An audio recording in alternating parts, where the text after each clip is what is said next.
ऋभु का निदाघ को अद्वैत ज्ञानोपदेश और निदाघ की घर वापसी।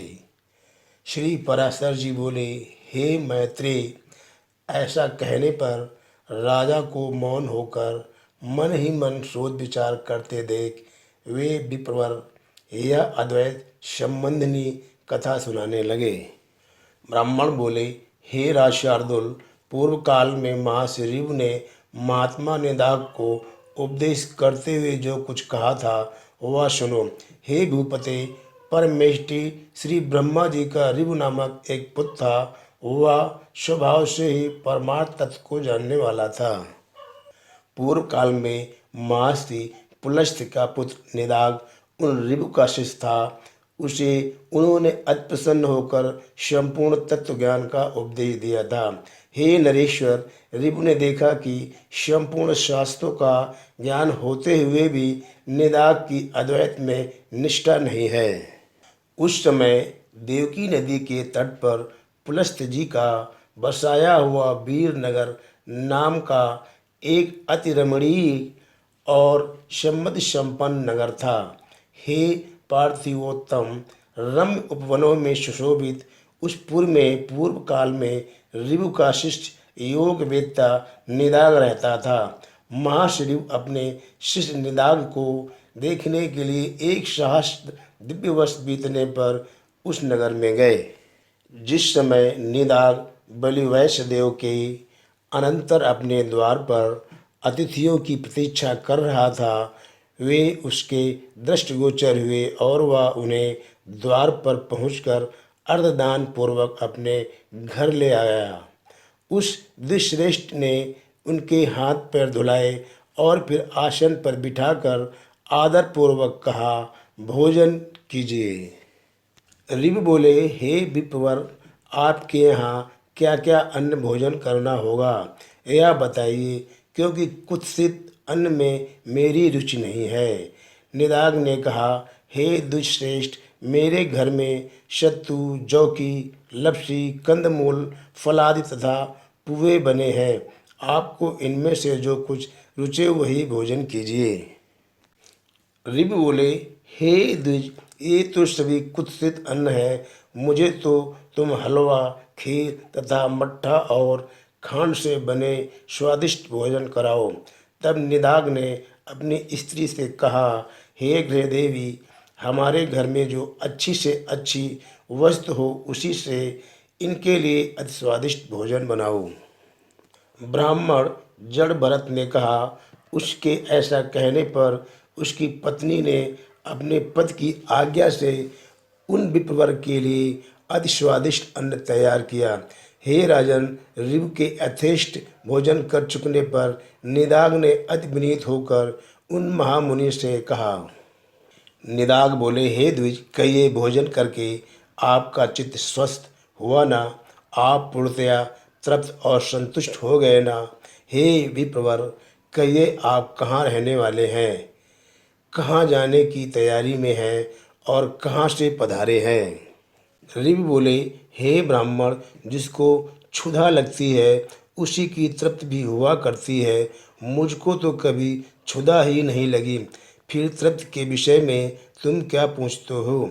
जठराग्नि के द्वारा पार्थिव अर्थात ठोस धातुओं के क्षीण हो जाने से मनुष्य को क्षुधा की प्रतीत होती है और जल के क्षीण होने से तृषा का अनुभव होता है।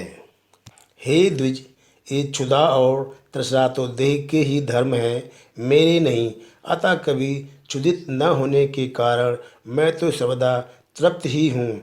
स्वस्थता और तुष्ट भी मन ही में होते हैं, अतः ये मन ही के धर्म है। पुरुष अर्थात आत्मा से इनका कोई संबंध नहीं है। इसलिए हे द्विज, ये जिसके धर्म है उसी से इसके विषय में पूछो। और तुमने जो पूछा कि आप कहाँ रहने वाले हैं, कहाँ जा रहे हैं तथा कहाँ से आए हैं, सो इन तीनों के विषय में मेरा मत सुनो। आत्मा सर्वगत है, क्योंकि यह आकाश के समान व्यापक है। अतः कहाँ से आए हो, कहाँ रहते हो और कहाँ जाओगे, यह कथन भी कैसे सार्थक हो सकता है? मैं तो न कहीं जाता हूँ, न आता हूँ और न किसी एक स्थान पर ही रहता हूँ। अर्थात तू, मैं और अन्य पुरुष भी देहादि के कारण जैसे पृथक पृथक दिखाई देते हैं, वास्तव में वैसे नहीं है। वस्तुतः तू तू नहीं है, अन्य अन्य नहीं है और मैं नहीं हूँ। वास्तव में मधुर मधुर है भी नहीं। देखो, मैंने तुमसे जो मधुर अन्न की याचना की थी, उससे भी मैं यही देखना चाहता था कि तुम क्या कहते हो। हे द्विश्रेष्ठ, भोजन करने वाले के लिए स्वाद और आस्वाद भी क्या है, क्योंकि स्वादिष्ट पदार्थ ही जब समयांतर से आस्वाद हो जाता है तो वही उद्वेगजनक होने लगता है। इसी प्रकार कभी अरुचिकर पदार्थ रुचिकर हो जाते हैं और रुचिकर पदार्थों से मनुष्यों को उद्वेग हो जाता है। ऐसा अन्न भला कौन सा है जो आदि मध्य और अंत तीनों काल में रुचिकर ही हो। जिस प्रकार मिट्टी का घर मिट्टी से लीपने पोतने से दृढ़ होता है, उसी प्रकार यह पार्थिव देह पार्थिव अन्न के परमाणुओं से पुष्ट हो जाता है।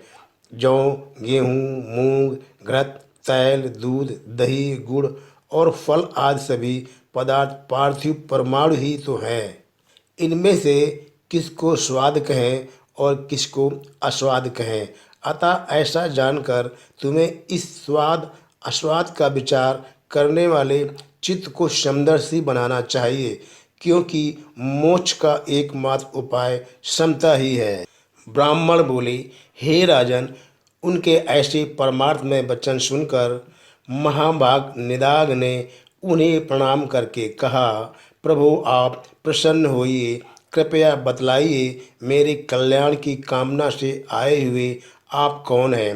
हे द्विज, आपके इन वचनों को सुनकर मेरा संपूर्ण मोह नष्ट हो गया है। ऋभु बोले, हे द्विज, मैं तेरा गुरु ऋभु हूँ। तुझको सद्विवेकिनी बुद्धि प्रदान करने के लिए मैं यहाँ आया था। जो कुछ परमार्थ है वह मैंने तुझसे कह ही दिया है। इस परमार्थ तत्व का विचार करते हुए तू इस संपूर्ण जगत को एक वासुदेव परमात्मा ही का स्वरूप जान। इसमें भेदभाव बिल्कुल नहीं है। ब्राह्मण बोले, तदनंतर निदाग ने बहुत अच्छा कहकर उन्हें प्रणाम किया और फिर उससे परम भक्तिपूर्वक पूजित हो ऋभु स्वेच्छानुसार चले गए। हे नरेश्वर, तदनंतर सहस्त्रवत व्यतीत होने पर महाश्री निदाग को ज्ञानोपदेश करने के लिए फिर उसी नगर को गए। वहां पहुंचने पर उन्होंने देखा कि वहां का राजा बहुत सी सेना आदि के साथ बड़ी धूमधाम से नगर में प्रवेश कर रहा है और वन से कुशा तथा समृद्धि लेकर आया हुआ महाभाग निदाग जनसमूह से हटकर भूखा प्यासा दूर खड़ा है। निदाग को देखकर ऋभु उसके निकट गए और उसका अभिवादन करके बोले, हे द्विज, यहाँ एकांत में आप कैसे खड़े हैं। निदाग बोले, हे विप्रवर, आज इस अति रमणीय नगर में राजा जाना चाहता है, सो मार्ग में बड़ी भीड़ हो रही है, इसलिए मैं यहाँ खड़ा हूँ। ऋभु बोले, हे दुष्येष्ठ, मालूम होता है आप यहाँ की सब बातें जानते हैं, अतः कहिए इनमें राजा कौन है और अन्य पुरुष कौन है। निदाग बोले, यह जो पर्वत के समान ऊंचे मत गजराज पर चढ़ा हुआ है वही राजा है तथा दूसरे लोग परिजन हैं। ऋभु बोले, आपने राजा और गज दोनों एक साथ ही दिखाए, किंतु इन दोनों के पृथक पृथक विशेष चिन्ह अथवा लक्षण नहीं बतलाए। अतः हे महाभाग, इन दोनों में क्या क्या विशेषताएं हैं यह बतलाइए। मैं यह जानना चाहता हूँ कि इनमें राजा कौन है और कौन गज है। निदाग बोले, इनमें जो नीचे है वह गज है और उसके ऊपर राजा है। हे द्विज, इन दोनों का वाहक संबंध है, इस बात को कौन नहीं जानता। ऋभु बोले, ठीक है, किंतु हे ब्राह्मण, मुझे इस प्रकार समझाइए जिससे मैं यह जान सकूं कि नीचे इस शब्द का वाच्य क्या है और ऊपर किसे कहते हैं। ब्राह्मण ने कहा। ऋभु के ऐसा कहने पर निदाग ने अकस्मात उनके ऊपर चढ़कर कहा, सुनिए, आपने जो पूछा है वही बतलाता हूँ। इस समय राजा की भांति मैं तो ऊपर हूँ और गज की भांति आप नीचे हैं। हे ब्राह्मण, आपको समझाने के लिए ही मैंने यह दृष्टांत दिखलाया है। ऋभु बोले, हे दुष्श्रेष्ठ, यदि आप राजा के समान हैं और मैं गज के समान हूँ, तो यह बताए कि आप कौन हैं और मैं कौन हूँ। ब्राह्मण ने कहा। ऋभु के ऐसा कहने पर निदाग ने तुरंत ही उनके चरण पकड़ लिए और कहा, निश्चय ही आप आचार्य चरण महाश ऋभु हैं। हमारे आचार्य जी के समान अद्वैत संस्कार युक्त चित्त और किसी का नहीं है। अतः मेरा विचार है कि आप हमारे गुरु जी ही आकर उपस्थित हुए हैं। ऋभु बोले, हे निदाग, पहले तुमने सेवा शुश्रूषा करके मेरा बहुत आदर सत्कार किया था। अतः तुम्हारे स्नेहवश मैं ऋभु नामक तुम्हारा गुरु ही तुमको उपदेश देने के लिए आया हूँ। हे महामते, समस्त पदार्थों में अद्वैत आत्मा बुद्धि रखना यही परमार्थ का सार है, जो मैंने तुम्हें संक्षेप में उपदेश कर दिया है। ब्राह्मण बोले, निदाग से ऐसा कह परम विद्वान गुरु भगवान ऋभु चले गए और उनके उपदेश से निदाग भी अद्वैत चिंतन में तत्पर हो गया और समस्त प्राणियों को अपने से अभिन्न देखने लगा। हे धर्मज्ञ, हे पृथ्वी पते, जिस प्रकार उस ब्रह्मपरायण ब्राह्मण ने परम मोक्ष प्राप्त किया, उसी प्रकार तू भी आत्मा, शत्रु और मित्रादि में समान भाव रखकर अपने को सर्वगत जानता हुआ मुक्ति लाभ कर। जिस प्रकार एक ही आकाश श्वेत नील आदि भेदों वाला दिखाई देता है, उसी प्रकार भ्रांत दृष्टियों को एक ही आत्मा पृथक पृथक दिखता है। इस संसार में जो कुछ है वह सब एक आत्मा ही है और वह अविनाशी है, उससे अतिरिक्त और कुछ भी नहीं है। मैं, तू और ये सब आत्मस्वरूप ही है। अतः भेद ज्ञान रूप मोह को छोड़िए। श्री पराशर जी बोले, उनके ऐसा कहने पर शौवीर राज ने परमार्थ दृष्टि का आश्रय लेकर भेद बुद्ध को छोड़ दिया और वे जात स्मर ब्राह्मण श्रेष्ठ भी बोधयुक्त होने से उसी जन्म में मुक्त हो गए।